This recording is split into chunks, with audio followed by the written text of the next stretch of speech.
Sir ಜನ್ಜಿ ಏನಿದ್ದಾರಲ್ಲ sir, youths ಇಡೀ ರಾಷ್ಟ್ರಾದ್ಯಂತ ಹೊಸದೇ ರಾಜಕೀಯವನ್ನು ಬರೀತಾ ಇದ್ದಾರೆ ಸರ್. 50-60 ವರ್ಷಗಳ ಹಳೆ ಪಾರ್ಟಿಗಳನ್ನು ತಿರಸ್ಕರಿಸಿ ನಿನ್ನೆ ಮೊನ್ನೆ ಹುಟ್ಟಿರುವ ಪಕ್ಷಗಳನ್ನು ಅಧಿಕಾರದ ಗದ್ದುಗೆಯಲ್ಲಿ ಕೂರಿಸ್ತಾ ಇದ್ದಾರೆ. ಅಂತಹ ಯುವಕರ ನಾಡಿ ಮಿಡಿತ ಅರ್ಥವರೇ ಇವತ್ತು ನಾಯಕ. ಸೊ ಅಂತಹ ಜೆನ್ಸಿಗಳನ್ನು ಅಥವಾ ಅಂಥ ಯುವಕರನ್ನು ಮುಟ್ಟೋದಕ್ಕೆ ತಾವೇನಾದರೂ ಏನು ಪ್ಲ್ಯಾನ್ ಮಾಡ್ಕೊಂಡಿದ್ದೀರಿ ಸರ್? ಮೇಡಮ್, ಬದಲಾವಣೆ ಅಂತಕ್ಕಂಥದ್ದು ಜಗತ್ತಿನ ನಿಯಮ. ಈ ಬದಲಾವಣೆ ಆಯಾ ಕಾಲಘಟ್ಟದಲ್ಲಿ ಆಯಾ ಜನ್ರೇಷನ್ಗೆ ತಕ್ಕಂತೆ ನೀವು ಹೇಳ್ದಂಗೆ ಜೆನ್ಜಿ ಅಂತಕ್ಕಂಥದ್ದು ಏನು ಹೇಳ್ತಾ ಇದ್ದೀರಿ, ನಾಳೆ ಆಲ್ಫಾ ನೋಡ್ತೀವಿ, ಬೀಟಾ ನೋಡ್ತೀವಿ, ಎಲ್ಲರನ್ನೂ ಕೂಡ ನೋಡುವಂಥ ದಿನ ಭವಿಷ್ಯ ನಾವೆಲ್ಲ ಕಾಣ್ಬೋದು, ಎದುರು ನೋಡ್ತಾ ಇದ್ದೀವಿ.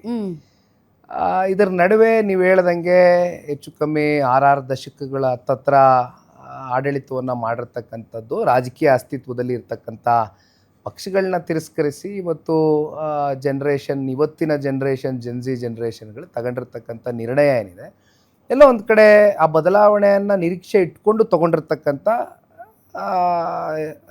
ಇದು ವಿಚಾರ. ಆದರೆ ನಾನು ಇವತ್ತಿನ ಕಾಲಘಟ್ಟದ ಯುವಕರಿಗೆ ನನ್ನ ಅನಿಸಿಕೆ ನಾನು ಹೇಳುವಂಥದ್ದು, ಯಾವ ವ್ಯವಸ್ಥೆಗಳಲ್ಲಿ ಲೋಪಗಳಿದೆ ಅಂತಕ್ಕಂಥದ್ದು ನಿರಂತರವಾಗಿ ಸೋಷಿಯಲ್ ಮೀಡಿಯಾ ಪ್ಲ್ಯಾಟ್ಫಾರ್ಮ್ಸ್ಗಳಲ್ಲಿ ಚರ್ಚೆ ಮಾಡ್ತಾ ಇರ್ತಾರೆ ಯುವಕರು. ಯಾಕೆಂದರೆ ತುಂಬ ಜನ ಕಂಟೆಂಟ್ ಕ್ರಿಯೇಟರ್ಸ್ನ ನಾನು ಎಲ್ಲರದು ಮೆಜಾರಿಟಿ ಆಫ್ ದಮ್ ನಾನು ರೆಗ್ಯುಲರ್ ನೋಡ್ತಾ ಇರ್ತೀನಿ, because I also belong to the same generation, same group. So ಈ ಸೋಷಿಯಲ್ ಮೀಡಿಯಲ್ಲಿ ಕೂತ್ಕೊಂಡು ಮಾತನಾಡ್ತಕ್ಕಂಥ ಜನ್ರೇಷನ್ ಏನಿದ್ದಾರೆ ಅದರ ಇಂಪ್ಯಾಕ್ಟೇ ಬೇರೆ. ವ್ಯವಸ್ಥೆ ಒಳಗಡೆ ಬಂದು ಆ ವ್ಯವಸ್ಥೆನ ಬದಲಾವಣೆ ಮಾಡ್ತಕ್ಕಂಥ ಒಂದು ಮನಸ್ಸನ್ನು ಕೂಡ ಇವತ್ತಿನ ಕಾಲಘಟ್ಟದ ಯುವಕರು ಮಾಡಬೇಕು ಅಂತಕ್ಕಂಥದ್ದು ನನ್ನ ಒಂದು ಅಪೇಕ್ಷೆ. ಕರೆಕ್ಟ್. ಯಾಕೆಂದರೆ ವ್ಯವಸ್ಥೆ ಸರಿ ಇಲ್ಲ ಅನ್ನೋದೊಂದು ಭಾಗ.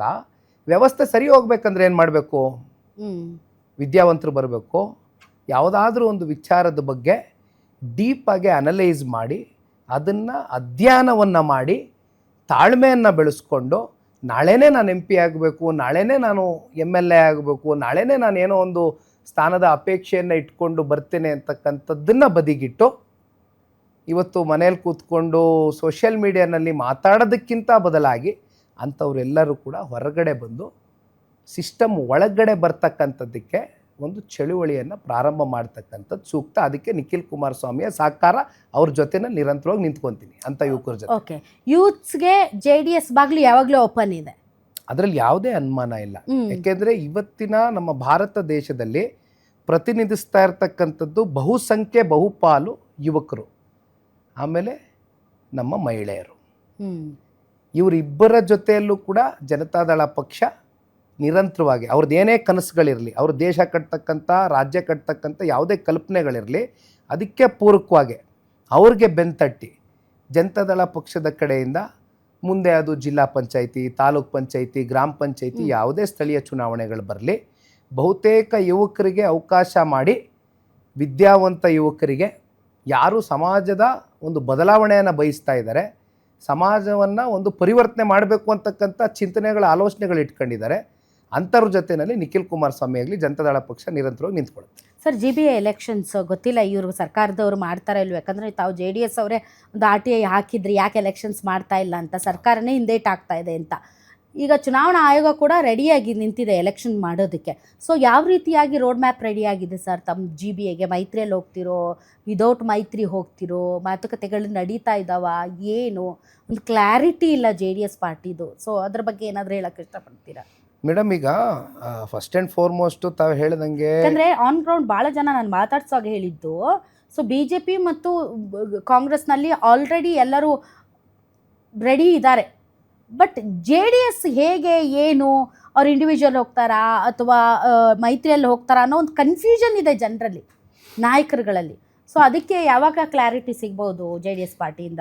ಮೇಡಮ್, ಈಗ ಒಂದು ತಮಗೆ ಗೊತ್ತಿದ್ದಂಗೆ ಕುಮಾರಣ್ಣ ಅವ್ರ ಕಾಲಘಟ್ಟದಲ್ಲಿ BBMP ಅಂತ ರಚನೆ ಆಯಿತು. ಈಗ ಮತ್ತೆ ಅದಕ್ಕೆ ಪುನರ್ ನಾಮಕರಣ ಹೊಸದಾಗಿ ಮಾಡಿದ್ದಾರೆ, GBA ಅಂತ. ಅದಕ್ಕೆ ಹೊಸದಾಗಿ ಹೆಸರು ಬದಲಾವಣೆ ಮಾಡ್ಕೊಂಡಿದ್ದಾರೆ. 11 ವರ್ಷ ಆಗಿದೆ ಚುನಾವಣೆ ಆಗಿ. ಈಗ ಮತ್ತೆ ಯುವಕರ ಪಾಯಿಂಟ್ ನಾನು ಮಾತಾಡೋದಾದರೆ, ರಾಜಕಾರಣದ ಹಿನ್ನೆಲೆ ಇಲ್ಲದೆ ಇರತಕ್ಕಂಥ ಯುವಕರು ರಾಜಕಾರಣಕ್ಕೆ ಬರಬೇಕು ಅಂತಕ್ಕಂಥದ್ದಾದರೆ ಆಯಾ ಕಾಲಘಟ್ಟಕ್ಕೆ ಆಯಾ ಸಮಯಕ್ಕೆ ಸೂಕ್ತವಾಗಿ ಚುನಾವಣೆಗಳು ನಡೆಸಬೇಕಾಗ್ತದೆ. ಸರ್ಕಾರ ನೀವು ಹೇಳಿದ್ರಿ, ಈಗಲೂ ಕೂಡ GBA ಅಂತ ಘೋಷಣೆ ಮಾಡಾಯ್ತು, ಆದರೆ ಇಲ್ಲಿವರೆಗೂ ಚುನಾವಣೆ ಮಾಡ್ತಕ್ಕಂಥದ್ದಕ್ಕೆ ಸರ್ಕಾರಗಳು ಪೂರಕವಾಗಿ ಯಾವುದೋ ಹೆಜ್ಜೆ ಇಡ್ತಾ ಇಲ್ಲ ಅನ್ನೋದು ಅದರಲ್ಲಿ ಜನತಾದಳ ಪಕ್ಷನೂ ಕೂಡ ಕೋರ್ಟಿನ ಮೆಟ್ಲೇರಾಗಿದೆ, ಕೋರ್ಟು ಚೀಮಾರಿ ಹಾಕಾಗಿದೆ, GBA ಕಮಿಷನರು ಬಂದು ಬಹುಶಃ ಇನ್ನು ಸರಿ, ನಿಮಗೆ ಯಾಕೆ ಅಷ್ಟು ಅರ್ಜೆಂಟ್? ತಾವೇನಾದ್ರೂ ಇಂಡಿವಿಜುವಲ್ ಆಗಿ ಫೈಟ್ ಮಾಡ್ತಿರೋ ಅಥವಾ ಮೈತ್ರಿಯಲ್ಲಿ ಹೋಗ್ತಿರೋ? ನಿಮ್ ಲೈನ್ ಇನ್ನೂ ಕ್ಲಾರಿಟಿ ಇಲ್ಲ ಮೇಡಮ್. ವೆರಿ ಕ್ಲಿಯರ್ ಆಗಿ ಹೇಳ್ತೀನಿ. ಹಾ. ಈಗ ಕಾರ್ಪೊರೇಷನ್ ಅಧ್ಯಕ್ಷರುಗಳು ಇತ್ತೀಚೆಗೆ ನೇಮಕಾತಿ ಮಾಡಿದ್ವಿ. ಹ್ಮ್ ಒಳಗಡೆ ಗ್ರೌಂಡ್ ಅಲ್ಲಿ ಡಿಲಿಮಿಟೇಷನ್ ಆಗಿದೆ, ರಿಸರ್ವೇಶನ್ಸ್ ಜಾರಿ ಆಗಿದೆ, ಫೈನಲ್ ನೋಟಿಫಿಕೇಶನ್ ಹೊರಗಡೆ ಬಂದಿದೆ. ಹ್ಮ್ ಈಗ ಬದಲಾವಣೆ ಅಂತಕ್ಕಂಥದ್ದು ಏನಾಗ್ಲಿಕ್ಕಿಲ್ಲ, ಇನ್ನು ಅವಕಾಶಗಳಿಲ್ಲ. ಹ್ಮ್ ಎಲ್ಲ 20,000 ಜನಸಂಖ್ಯೆ ಇರ್ತಕ್ಕಂಥ ವಾರ್ಡ್ಗಳು ಬಂದಾಗಿದೆ, 40,000ವರೆಗೂ ಇದೆ. ಸೊ ಈಗ 369 ವಾರ್ಡ್ಗಳಲ್ಲಿ ಅವಕಾಶ ಇದೆ. ಹ್ಮ್ ಇದರಲ್ಲಿ ಜನತಾದಳ ಪಕ್ಷ ಯಾವ್ಯಾವ ಭಾಗದಲ್ಲಿ ನಮ್ಮ ಸ್ಟ್ರೆಂತ್ಗಳೇನು, ವೀಕ್ನೆಸ್ಗಳೇನು ಅಂತಕ್ಕಂಥ ಅನಲೈಸ್ ಮಾಡ್ತಕ್ಕಂಥದ್ದು ಈಗಾಗಲೇ ಪ್ರಾರಂಭ ಆಗಿದೆ. ಹ್ಮ್ ಇದರ ಮಧ್ಯೆ ನಾನು ಹೇಳ್ತಕ್ಕಂಥದ್ದು, ಬೆಂಗಳೂರು ನಗರದಲ್ಲಿ ಇರ್ತಕ್ಕಂಥ ಅನೇಕ ಸಮಸ್ಯೆಗಳು, ಜ್ವಾಲಂತ ಸಮಸ್ಯೆಗಳು, ಇದನ್ನ ಜನ ಪ್ರತಿನಿತ್ಯ ಬೈಕಂಡಾದ್ರೂ ಸರಿ, ಇನ್ನೊಂದಾದ್ರೂ ಸರಿ ಎದುರಿಸ್ತಾ ಇದ್ದಾರೆ. ಸಾಕಷ್ಟು ಜನ ಯೂತ್ಸ್ ರೆಡಿ ಆಗಿದ್ದಾರೆ. ಯೂತ್ಸ್ JDS ಏನ್ ಮಾಡುತ್ತೆ ಅಂತ. ಈಗ ನೀವು ಪಕ್ಷಕ್ಕಿಂತ ಕ್ಯಾಂಡಿಡೇಟ್ ಇಂಪಾರ್ಟೆಂಟ್. ಕ್ಯಾಂಡಿಡೇಟ್ ಹೇಗೆ ಕೆಲಸ ಮಾಡ್ತಾನೆ ಅಂತ ಕ್ಯಾಂಡಿಡೇಟ್ಗಳು ಸಿಕ್ಕರೆ ನೀವು ಅಲ್ಲೋನು ಹೋಗ್ಬೋದಲ್ಲ, ಫೈಟ್ ಮಾಡ್ಬೋದಲ್ಲ. ಬೆಂಗಳೂರಲ್ಲಿ ಬಹಳಷ್ಟು ಜನ ಯುವಕರು ರೆಡಿ ಇದ್ದಾರೆ. ಈ ವಿಚಾರವಾಗಿ ಮೇಡಮ್, ಯುವತಿಯರು ರಿಸರ್ವೇಶನ್ಸ್ ಬೇರೆ ಈ ಇದೆ. ವಿಚಾರವಾಗಿ ನಾನು ವೆರಿ ಕ್ಲಿಯರ್ ಇದ್ದೀನಿ.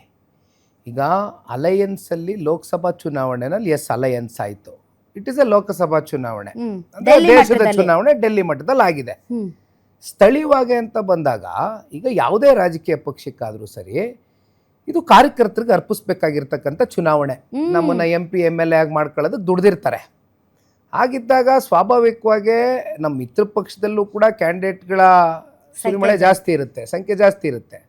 ನಮ್ಮಲ್ಲೂ ಜಾಸ್ತಿ ಇದೆ. ನಮ್ಮಲ್ಲಿ ಜಾಸ್ತಿ ಇದೆ ಅಂದ್ರೆ ಅಟ್ಲೀಸ್ಟ್ ನಮ್ಮ ಸ್ಟ್ರೆಂತ್ಗಳೇನಿದೆ ಅದನ್ನೇ ನಾನು ಹೇಳ್ತಾರೆ, ಅದು ಅನಲೈಸ್ ಮಾಡ್ತಾ ಇದ್ದೀವಿ ಕೂತ್ಕೊಂಡು. ನಾನು ಹೋಗ್ತೀರಿ ಇಂಡಿವಿಜುವಲ್ ಆಗಿ ಹೋಗೋದಕ್ಕೆ ನಮ್ಗೆ ಯಾವುದೇ ರೀತಿ ಆತಂಕನೂ ಇಲ್ಲ, ಭಯನೂ ಇಲ್ಲ. ಕಾರಣ ಏನಂದ್ರೆ, ಬೆಟ್ಟದಷ್ಟು ಸಮಸ್ಯೆಗಳು ಬೆಂಗಳೂರು ನಗರದ ಜನತೆ ಎದುರಿಸ್ತಾ ಇದ್ದಾರೆ. 28 ಕ್ಷೇತ್ರದಲ್ಲೂ ಕೂಡ ಬೀದಿಗಿಳಿದು ಹೋರಾಟ ಮಾಡ್ತೀವಿ, ಜನರ ಪರವಾಗಿ ಧ್ವನಿಗೂಡಿಸ್ತೀವಿ. ಇದಕ್ಕೆ ನಿಖಿಲ್ ಕುಮಾರಸ್ವಾಮಿ ಸಿದ್ಧ ಇದ್ದಾನೆ. ಅದ್ರ ಜೊತೆನಲ್ಲಿ ಯಾರ್ಯಾರು ಯುವಕ ಕಾರ್ಯಕರ್ತರು, ಯುವತಿಯರು, ಯುವಕರು ಅಂದ್ರೆ ಯುವತಿಯರು ಸೇರಿದಂತೆ ಯಾರ್ಯಾರ ಜೊತೆಯಲ್ಲಿ ಕೈ ಜೋಡಿಸ್ತಾರೋ ಎಲ್ಲರನ್ನು ಕಟ್ಕೊಂಡು ಚುನಾವಣೆಯನ್ನ ಮಾಡ್ತೀವಿ.